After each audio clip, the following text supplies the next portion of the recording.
नमस्कार दोस्तों, स्वागत है आप सभी का। पिछले काफ़ी समय से माइटोकॉन्ड्रियल डिजीज़ ये काफ़ी खबरों में है।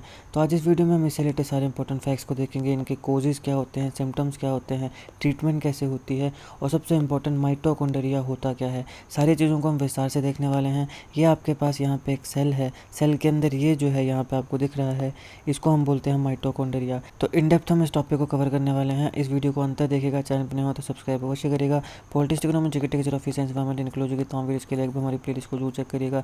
आप किसी भी एग्जाम की तैयारी कर रहे हो, हमारी प्लेलिस्ट को कंटेफे की बाकी वीडियोस को देख के आपको काफ़ी हेल्प मिलने वाली है, इसलिए समय निकाल के हमारे चैनल को जरूर चेक करिएगा। चलिए शुरुआत करते हैं। देखिए, माइटोकॉन्ड्रियल डिजीज़ जो हैं ये ग्रुप ऑफ कंडीशंस हैं जो कि माइटोकॉन्ड्रिया हमारी बॉडी में कैसे काम करता है, कैसे फंक्शन करता है, उसे अफेक्ट करते हैं। वो सारी कंडीशंस जो माइटोकॉन्ड्रिया की जो फंक्शन है, जो वर्किंग है, उसको अफेक्ट करता है, उनको हम माइटोकॉन्ड्रियल डिजीज़ बोलते हैं। अब माइटोकॉन्ड्रियल डिजीज़ क्या होती हैं, सिम्टम्स, ट्रीटमेंट, इनसे पहले हमें ये जानना ज़रूरी है कि माइटोकॉन्ड्रिया क्या होता है। देखिए, माइटोकॉन्ड्रिया जो है ये मेम्ब्रेन बाउंड सेल ऑर्गेनेली है। सेल ऑर्गेनेली मतलब कि ये एक सेल के अंदर पाया जाता है। मेम्ब्रेन बाउंड मतलब कि इसकी स्पेसिफिक मेम्ब्रेन होती है। हमारी बॉडी में कई ऐसी ऑर्गेनेलीज भी होती हैं जिनकी मेम्ब्रेन नहीं होती है, तो यहाँ पे माइटोकॉन्ड्रिया एक ऐसा ऑर्गेनेली है जिसकी मेम्ब्रेन होती है। मेम्ब्रेन बाउंड सेल ऑर्गेनेली है ये, और ये केमिकल एनर्जी को जनरेट करता है। Most of the chemical energy जो हमारे बॉडी में, हमारे सेल्स में बायोकेमिकल रिएक्शंस के लिए ज़रूरी होती है, वो माइटोकॉन्ड्रिया जनरेट करता है, ये ध्यान रखिएगा। अब जो माइटोकॉन्ड्रिया के द्वारा केमिकल एनर्जी प्रोड्यूस होती है वो छोटे छोटे स्मॉल मॉलिक्यूल्स में स्टोर होती है, जिसको हम एटीपी यानी कि एडिनोसिन ट्राइफॉस्फेट कहते हैं। आप में से जिन लोगों ने बायोलॉजी पढ़ी होगी उनके लिए तो ये काफ़ी फैमिलियर टर्म होगी, जिन्होंने नहीं पढ़ा है उनको पता होना चाहिए कि एटीपी जो है वहाँ पे एनर्जी स्टोर होती है।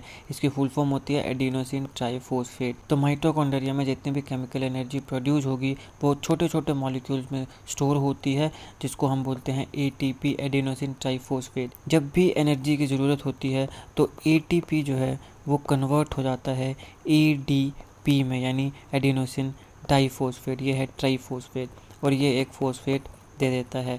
तो इस प्रकार से यहाँ पे एनर्जी किसी भी प्रोसेस में दी जाती है एटीपी के द्वारा। तो माइटोकॉन्ड्रिया जितनी भी केमिकल एनर्जी प्रोड्यूस करता है वो छोटे छोटे मॉलिक्यूल्स में स्टोर होती है, जिसको हम एटीपी, एडिनोसिन ट्राइफॉस्फेट बोलते हैं। अब देखिए, माइटोकॉन्ड्रिया के पास अपना डीएनए होता है। जनरली जो माइटोकॉन्ड्रियल डीएनए होता है ये एक मदर से इनहेरिटेड होता है, यानी कि आप सब जानते हैं जैसे मदर का ओवा आता है और जो फादर है उसका स्पर्म आता है, फिर यहाँ पे ये दोनों फर्टिलाइज होते हैं और क्या बनता है, जाइगोट। फिर धीरे धीरे एम्ब्रियो एंड पूरा ह्यूमन बॉडी तैयार होता है।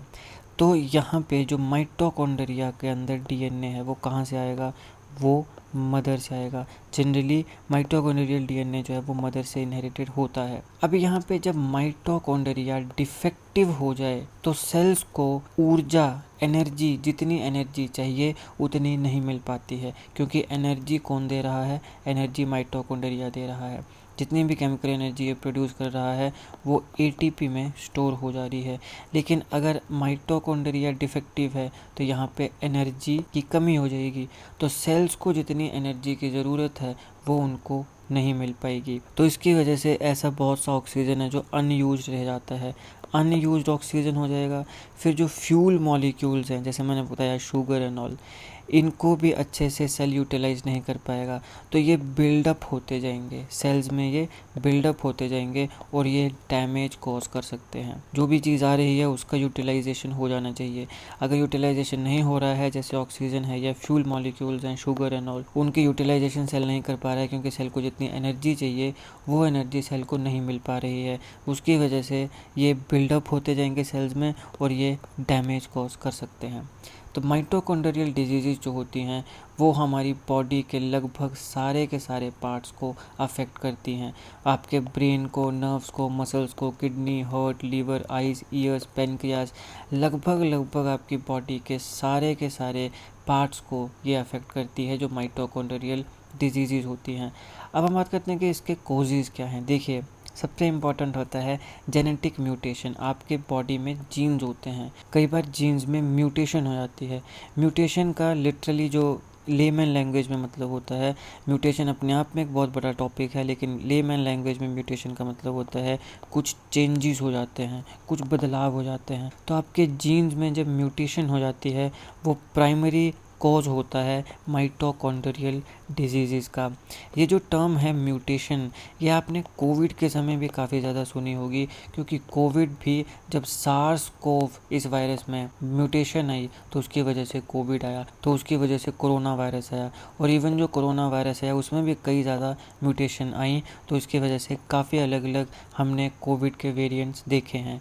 अब कोविड-19 से रिलेटेड सारे इंपॉर्टेंट जीके क्वेश्चंस को मैंने अलग वीडियो में कवर किया है, आपके एग्जामिनेशन के लिए इंपॉर्टेंट है, ज़रूर देखिएगा। उसका लिंक मैं आपको डिस्क्रिप्शन बॉक्स में दे दूंगा।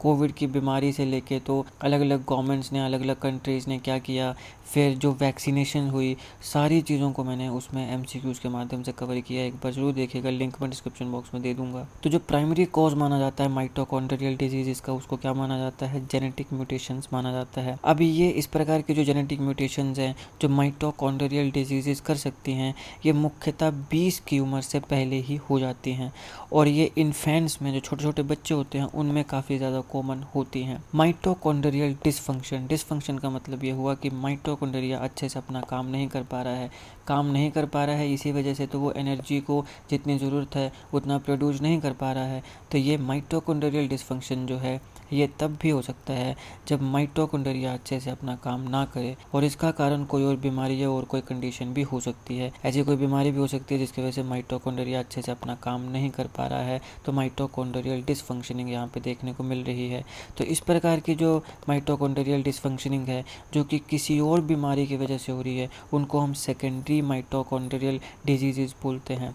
एक तो हो गया जेनेटिक म्यूटेशन, जो जेनेटिक म्यूटेशन की वजह से होगी उसको हम प्राइमरी माइटोकॉन्ड्रियल डिजीज़ बोलेंगे, लेकिन अगर किसी और बीमारी की वजह से, किसी और डिजीज़ की वजह से होगी, उसको हम सेकेंडरी माइटोकॉन्ड्रियल डिसफंक्शनिंग या माइटोकॉन्ड्रियल डिजीज़ बोलेंगे। अब ये बात होगी कोजेज़ की। कोजेज़ क्या क्या बताया मैंने? जेनेटिक म्यूटेशन हो गई और कोई और बीमारी हो सकती है। अभी इसके सिम्टम्स क्या हैं? देखिए, माइटोकॉन्ड्रियल डिजीज़ के जो सिम्टम्स हैं वो वेरी कर सकते हैं। अब इसके जो सिम्टम्स हैं वो डिपेंड करते हैं कि सेल्स में, पूरी बॉडी में जितने सेल्स हैं उनमें कितने माइटोकॉन्ड्रिया डिफेक्टिव हुए हैं, कितने माइटोकॉन्ड्रियाज हैं जो अपना काम अच्छे से नहीं कर पा रहे हैं। और जिन सेल्स के माइटोकॉन्ड्रियाज अच्छे से काम नहीं कर पा रहे हैं वो बॉडी के कौन से पार्ट में स्थित हैं, इनके ऊपर इसके जो सिम्टम्स हैं वो डिपेंड करते हैं। सबसे पहले तो ये कि हमारी बॉडी में जो सेल्स हैं, कितने सेल्स के माइटोकॉन्ड्रियाज डिफेक्टिव हैं, और जिन सेल्स के माइटोकॉन्ड्रिया डिफेक्टिव हैं वो हमारी पूरी बॉडी के कौन से पार्ट के सेल्स के माइटोकॉन्ड्रिया हैं। तो इन चीज़ों के ऊपर जो माइटोकॉन्ड्रियल डिजीज़ हैं उनके सिम्टम्स डिपेंड करते हैं। कई बार ऐसा भी होता है कि कुछ एक ऑर्गन, एक टिश्यू या एक सेल अफेक्ट हुआ है। आप सब जानते हैं, सबसे पहले छोटे जो सबसे स्मॉलेस्ट यूनिट है वो क्या है? सेल मिलके क्या बनाते हैं? टिश्यूज़, और टिश्यूज़ मिलके क्या बनाते हैं? ऑर्गन्स। तो कई बार ऐसे भी होते हैं कि सिर्फ एक सेल का माइटोकॉन्ड्रिया ख़राब है, या फिर एक टिश्यू के अंदर के जो सेल्स हैं उनका माइटोकॉन्ड्रिया ख़राब है, या फिर एक पूरे ऑर्गन के जो माइटोकॉन्ड्रियाज हैं वो ख़राब हैं। तो जो माइटोकॉन्ड्रियल डिजीज़ के सिम्टम्स हैं वो इन चीज़ों के ऊपर डिपेंड करते हैं। कई बार एक ऑर्गन, एक टिश्यू या सिर्फ एक छोटा सा सेल ही अफेक्ट होता है, लेकिन ज़्यादा का टाइम हमने ये देखा है कि ये जो प्रॉब्लम है ये ज़्यादा से ज़्यादा सेल्स को अफेक्ट करती है जब भी करती है। अब देखिए, मसल और नर्व सेल्स जो हैं वो ऐसे सेल्स हैं जहाँ पे सबसे ज़्यादा एनर्जी की ज़रूरत होती है, आपके मसल सेल्स को और आपके नर्व सेल्स को। तो अगर माइटोकॉन्ड्रियल डिजीज़ किसी को हुई है तो काफ़ी मस्कुलर और न्यूरोलॉजिकल प्रॉब्लम्स आ सकती हैं, ये बड़ी कॉमन है। माइटोकॉन्ड्रियल डिजीज़ में सबसे बड़ा प्रॉब्लम कहाँ पे आती है?